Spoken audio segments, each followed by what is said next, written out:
Sebuah film tentang uskup pribumi pertama di Indonesia baru-baru ini diputar. Sosok rohaniawan ini kurang dikenal, tapi perannya dalam politik pada masa awal kemerdekaan Indonesia sangat besar.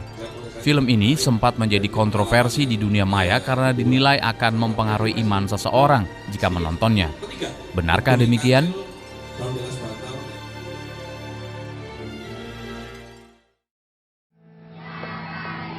Film Soegiya bercerita tentang seorang uskup pada era penjajahan di Indonesia.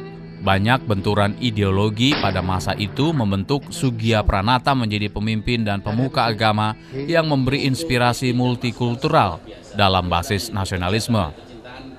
Oleh karena itu film ini adalah sebuah film tentang apa yang disebut kepemimpinan di tengah krisis dan kemanusiaan dan kekacauan. Jadi ada masalah lokal, kepemimpinan daerah, ada masalah nasional, ada masalah internasional, dan semuanya kata-kata dari Romo Soegio dan semuanya itu penting untuk hari ini.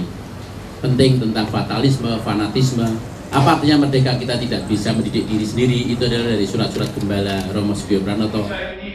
Perjuangan dan kepemimpinan tokoh Soegiya Pranata dalam film ini menjadi figur yang relevan dengan kondisi saat ini, bahwa para pemimpin negara harus segera menyelesaikan masalah multikultur di masyarakatnya. Bahasa Jawa.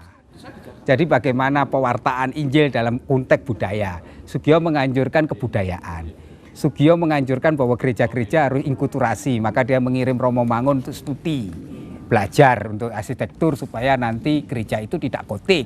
Jadi menurut saya Soegio itu melampaui zamanan, pikiran-pikiran dia dalam konteks sekarang ini relevan gitu loh. Pikiran-pikiran bahwa dia mengatakan kemanusiaan itu satu, tanpa melihat suku, bahasa, agama. Oh itu kan luar biasa zaman itu. Republik sekarang ini tinggal tersisa. Sebelum ditayangkan, film Soegiya sempat menuai kontroversi di dunia maya. Kritikan tersebut menyebut bahwa film ini akan mempengaruhi iman seseorang. Sulit dikendalikan Romo Kanjeng. Kita tidak hanya berperang melawan Jepang, Romo. Sebenarnya tidak lah, karena film Soegio itu bukan film dakwah.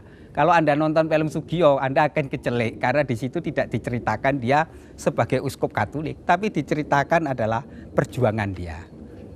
Bagaimana Soegio membangun kerjasama network dengan seorang penyiar yang terkenal waktu itu di Jogja. Dan itu dikenal publik di Semarang kan, bagaimana dia mempengaruhi gerakan untuk gencatan senjata ketika terjadi perang. Bagaimana dia membuka blokade. Dan itu menurut saya ini film perjuangan. Jadi ini film bukan film propaganda, tapi justru menjadi satu pelajaran bagi kita bagaimana menempatkan agama secara sempurna tanpa sedikit pun mengurangi rasa nasionalisme. Budayawan Djaduk Ferianto menanggapi kontroversi pemutaran film Soegiya sebagai hal yang naif. Djaduk Ferianto berpendapat bahwa ini bukan sekadar agama dan keyakinan, tapi menitik beratkan kepada jiwa nasionalis umat beragama dalam membangun toleransi. Tapi ternyata ketika memaknai bahwa ada satu perbedaan, kita diingatkan Soegio Pranoto juga menghargai sebuah perbedaan. Dan perbedaan itu menuju yang terbaik. Penggal dulu kepala saya. Film Soegiya menjadi sebuah media karya di mana kebebasan dalam ekspresi berkeyakinan mendapat pujian.